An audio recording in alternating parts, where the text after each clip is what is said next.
Hey, talking cheap, man. Everybody commit to your man, knock him down, take it to the house, all right? Wedge, right, adjust. Ready? Right. From the piney woods to the bayou, ring out the cheers. The New Orleans Saints are winners after 21 long years. Who that say they're gonna beat them Saints? Who that? Who that? Who that say they're gonna beat them Saints? Who that? We've been down too long, too many years. We must resume the fight, continue to persevere. There's one minor change in this repeating show. The Saints are going to the playoffs.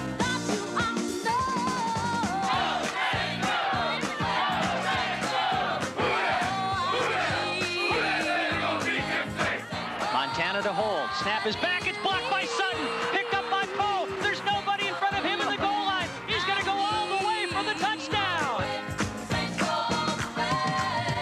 It's time for the city to gather inside the Superdome to show the boys that we are really behind the cause. There's two ways that we can show them our support. Scream real loud and wear our black and gold. Back to the touchdown. The touchdown. Martin in motion right to left. Hebert straight drop, looking, dumping it over the middle to Hilliard to the 30, 25, 20, still battling inside the 15, 10, 5, touchdown safe.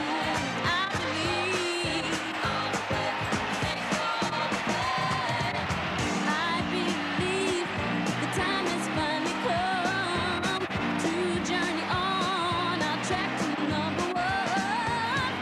I see the playoffs are in reach of our hands. Extra effort will get us there. Saints all the way, Saints all the way. Oh, I believe. Saints all the way. Saints all the way. I believe. Saints all the way. Go Saints!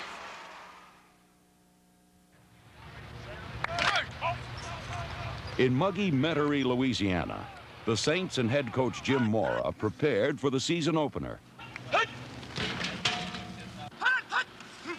The highly respected Cleveland Browns would provide the first test. This team needs to win. This team has only won 3 league openers in the 20 years. You know, it's not going to kill us if we lose to them, but if we could beat them, I just think it would mean that we're a good football team this year, and I'm looking to find out what kind of team we're going to be. First and goal from the 5. Hebert, play action, rolling to his left, lots of time, standing tall, now throwing in the end zone, touchdown, Hobie Brenner. First and 10 from the 16. Rolling right is Hebert, dancing away from an onrushing player. The pass through, Brenner is good for the touchdown. Unbelievable play. Hobie Brenner makes another circus catch. Against the two-time AFC Central champions, Bobby Hebert, Hobie Brenner, and Dalton Hilliard paced New Orleans. But it was their stifling defense that provided the margin of victory. More wide receivers. Bernie dropping into the end zone. He's hit. The ball goes free. It's another safety. 2 fourth-quarter safeties sealed a vital 28-21 win. Only their 4th opening day victory in 21 years. But after a loss in Philadelphia came the strike.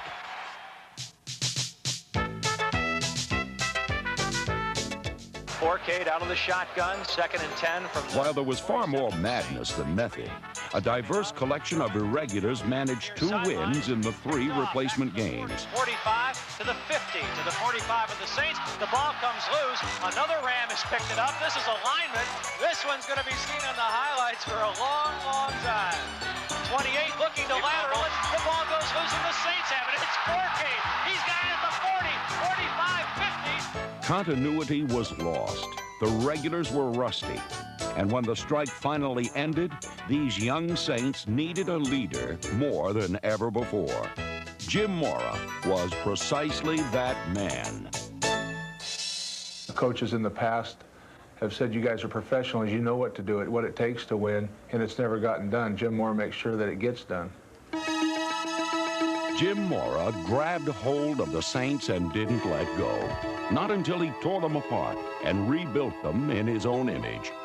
Tough, demanding, a perfectionist whose work ethic and no-nonsense approach commands respect.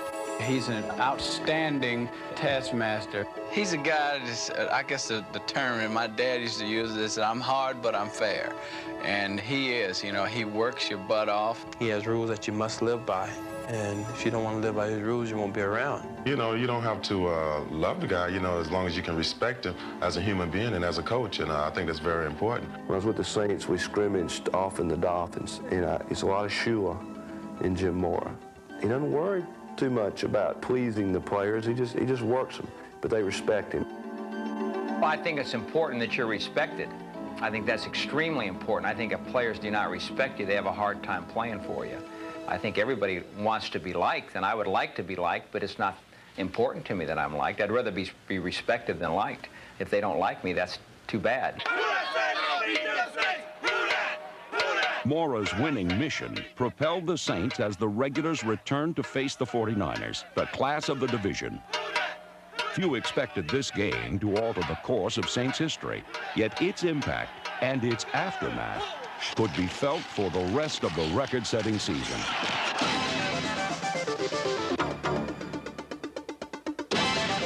New Orleans fought back from a 17-6 halftime deficit on the strength of its defense and its special teams, which accounted for the Saints' only touchdown. Saints coming after it and blocking the punt. Reggie Sutton, it's in the air. Touchdown,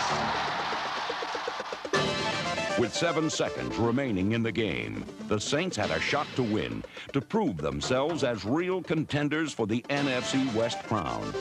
What didn't happen set the stage for what did. The press conference heard round the world. Snap is back. Kick is up. He missed it wide left. Morten Andersen wide to the left by about 3 yards on a 52-yard. They're better than we are. We're not good enough. We shouldn't even be thinking about beating this 49ers. We shouldn't be talking about it because the Saints ain't good enough. And you guys shouldn't write about us being a playoff team and all that bullshit. That's malarkey. We ain't good enough to beat those guys, and it was proven out there today. It's that simple. We're not good enough yet. We got a long way to go. We got a lot of work to do. We're close, and close don't mean... And you can put that on TV for me.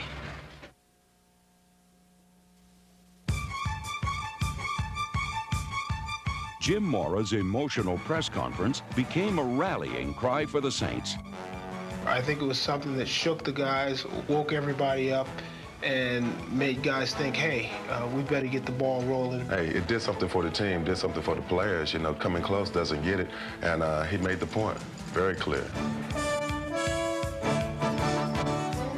Mora's blow-up led directly to a Week 8 blowout in Atlanta, where the offensive line spearheaded a 38-0 victory. This unit included Jim Dombrowski, Joel Hilgenberg, Stan Brock, Pro Bowl guard Brad Edelman, number 63, and all-rookie guard Steve Trapillo, number 65.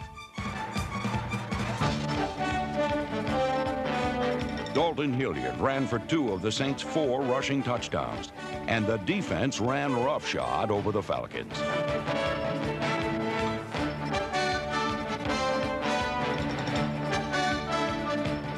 The Saints followed this triumph with a 31-14 win over the Rams in Anaheim, then traveled to San Francisco for their 3rd straight road contest.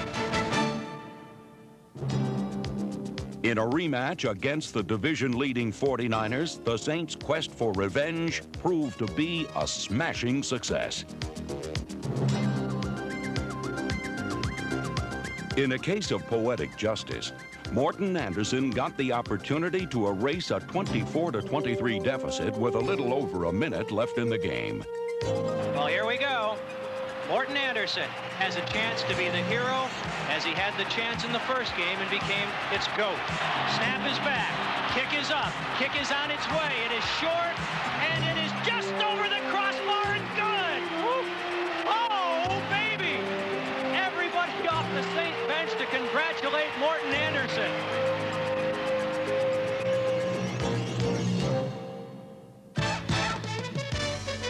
All-Pro place kicker Morton Anderson, a 6-year veteran, and other longtime Saints finally saw disappointment become a thing of the past.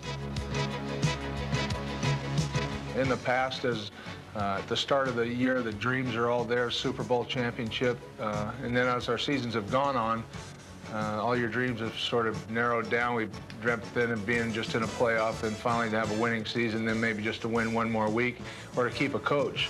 Reserve quarterback Dave Wilson and tight end John Tice, number 82, found that long, elusive touch of glory. And tight end Hobie Brenner was another old Saint who grabbed hold of a new dream.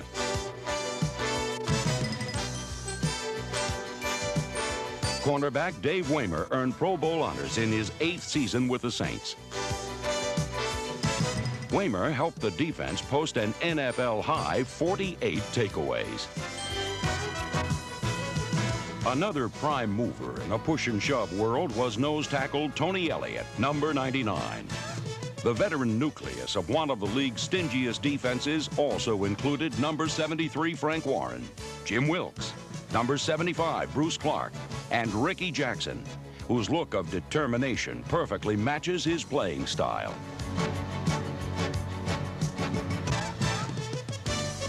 Number 57 Jackson recorded 9.5 sacks on the season, and he led a relentless charge against the New York Giants in Week 11 that resulted in a 23-14 victory. The high-flying Saints were now on the verge of their first ever winning season. From Three Rivers Stadium in Pittsburgh, Pennsylvania, it's the New Orleans Saints against the Pittsburgh Steelers. Hello again, everybody. Jim Henderson with you to tell you the play-by-play story of today's game. And who would have thought way back in 1966 that it would have taken this long? 21 long years Saints fans have waited for a winner. With a victory today, the Saints will ensure themselves of the first winning record in the franchise's history through 21 years. Could this be the day that the Saints will be winners at long last?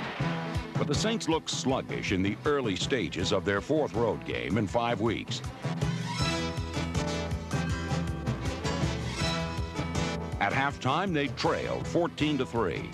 But although they were down, they weren't out. With history on the line, these new breed Saints stormed back to become winners at long last.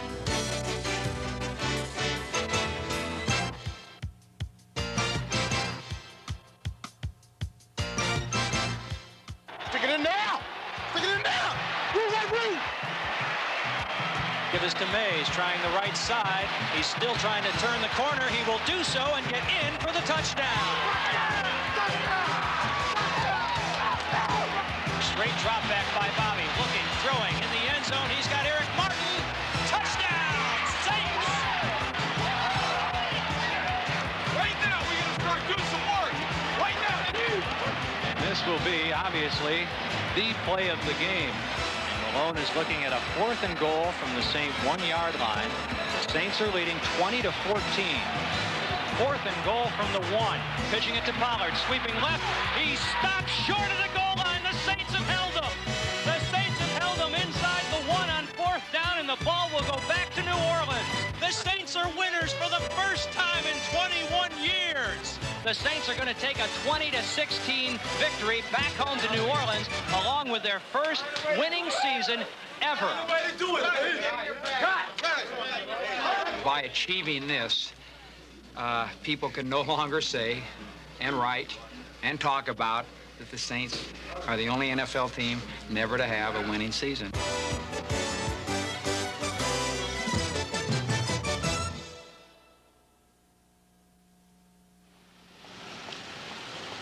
The first winning season in Saints history captivated not only the city, but the entire state. Everywhere, people knew who those Saints were, and by nightfall, they poured out into the streets to toast their mighty warriors, winners all around. They're the best. They're the best. Absolutely the best. What do you guys think? They're the best or what? Best. All right. Who that? Who that? Who that say gonna beat them Saints? Who that? Who that? Who that say gonna beat them Saints? Who that? Who that? Who that say gonna beat them Saints? Saints, go marching in.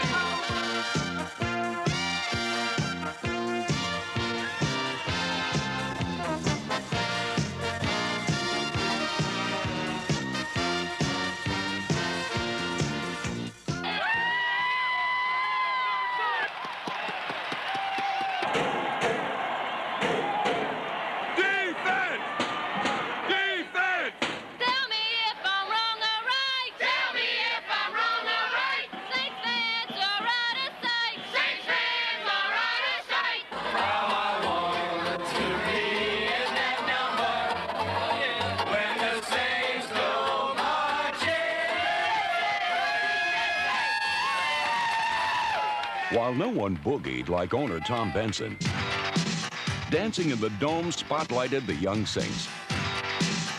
The youngsters knew all the steps, all the right moves, like the slam dancing of linebacker Pat Swilling. You got guys like Ricky Jackson who's used to making plays, and then you got a young guy like me who's hungry, who wants to make plays, make things happen, strip balls, get interceptions, to get sacks. While Swilling sacked quarterbacks, Vaughn Johnson led the team in tackles.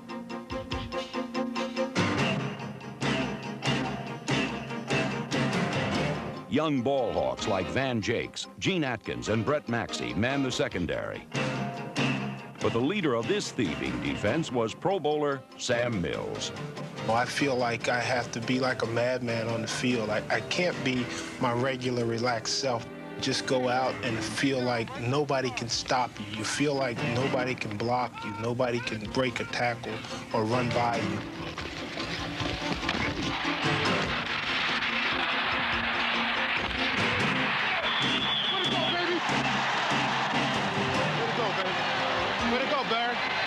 Good job. While the defense was sprinkled with young players, the offense was staffed by them. Quarterback Bobby Hebert did not always stand like an oak in the pocket, but he could find the trees through the forest.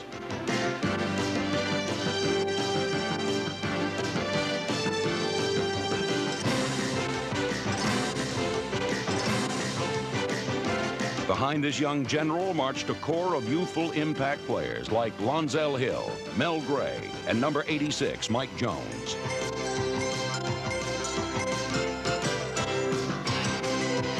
Eric Martin, number 84, was versatile and dangerous, and led the team in every receiving category.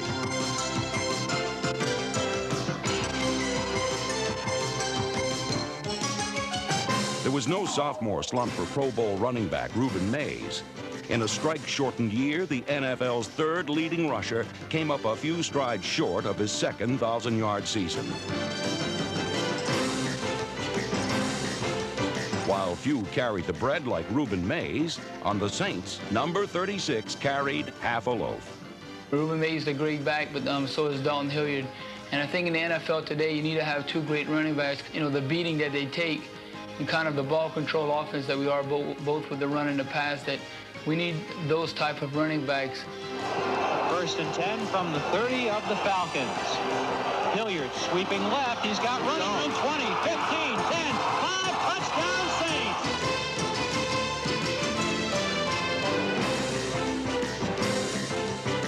The elusive Hilliard scored the most touchdowns and helped propel the Saints to the longest victory streak of the season. We beat good teams because we played well enough to be good teams. We never thought that, well, you know, it's time to lose one because we're the Saints and the winning streak must end. I think that's ridiculous.